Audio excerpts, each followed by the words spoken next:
Imagine a world where you know the perpetrators of genocide before it happens.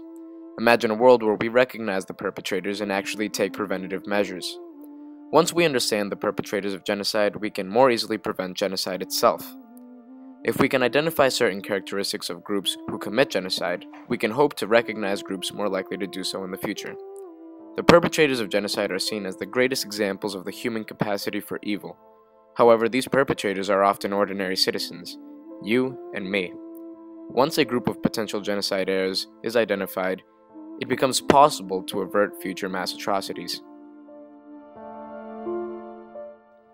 The Rwandan genocide refers to the mass slaughtering of the Tutsi people and politically moderate Hutu.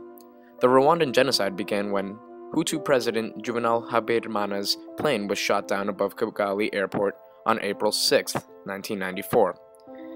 It still has not been confirmed as to who shot down the plane, but immediately following his death, extremist Hutu forces began murdering Tutsis and moderate Hutus in Kigali. It lasted until mid-July, approximately 100 days. The Interahamwe committed most of the murders, although perpetrators also included the Rwandan army and the state government of Rwanda. The death toll has been estimated to be around 500,000 and even up to 1 million Tutsi and Hutu sympathizers. Many Hutus took refuge in neighboring countries after the 100-day killing spree because they feared retribution from the Tutsi government that took over. There were three main groups of perpetrators in the Rwandan genocide. The first group included the president's political organizations, the second consisted of people in the militias and Rwandan army, and the third included the civilian killers. President Habyarimana's political organizations, the MRND, formed the Interahamwe and Impuzamugambi in 1992 to be militia groups apart from the standing army. The militias consisted of young Hutu men.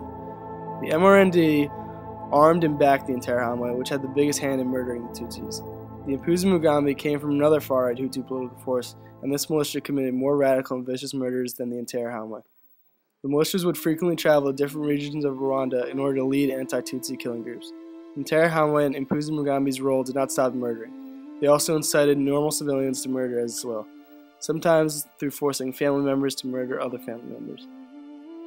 In the Rwandan genocide, the three major groups of perpetrators had very different reasons for participation. Many of the instigators of the genocide, including high-ranking members of the MRND, the Hutu extremist party, hoped to gain political power by eliminating the Tutsis. Desiring to further their political career, these MRND members immediately looked to seize the power now vacant in the wake of President Habyarimana's death. Many of the planners were also driven by deep resentment and hate toward the Tutsis. This hate derived from ethnic division going back as far as Belgian occupation. The leaders of the killing groups, such as the members of the Interahamwe, were also driven by hate and resentment, similar to the planners of the genocide. However, many times, this hatred was a result of propaganda force-fed to them in training. Many military leaders and even Interahamwe were violent because they believed they were acting in the best interest of their country and were performing a necessary duty. The third group of perpetrators, those who joined the killing groups later on in the genocide, had very different and varied motivations than the other perpetrators. One reason members of the third group joined in the violence was material gain. Others joined in fear of Hutu murderers. If one did not join, there was a risk that his or her family would be killed. Oftentimes, Hutu bands would confront individuals with the option of join or die. Some Hutu simply joined the groups of killers because they wished to be part of a group. The members of the groups were usually given food and shelter, making it an appealing option for those who could not afford simple necessities on the. One of the distinguishing factors of the Rwandan genocide was the method of killing that was used. Unlike the genocides that preceded it, the Rwandan genocide was not systematic in the sense that there was no use of death camps or labor camps. The Hutu goal was to kill all the Tutsis that they could. Groups of members of the Interahamwe would go around targeting Tutsi families.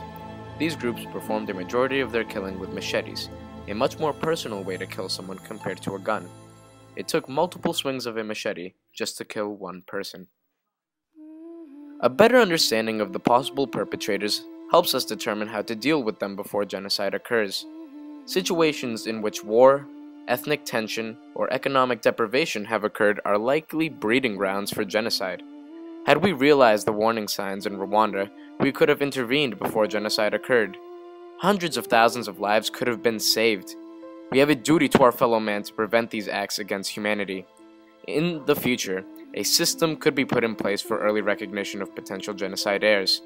A potential sign might include extreme hatred between two groups based on extreme and radical ideas, typically associated with an imbalance of power. The international community should monitor these groups' activities, such as their violent acts against the other group, acquisition of arms, and hate propaganda transmitted through the media. Once a group is identified as being potential perpetrators, action can be taken in order to prevent mass atrocity. Genocide is the most heinous of crimes, therefore it deserves the swiftest of actions from the international community.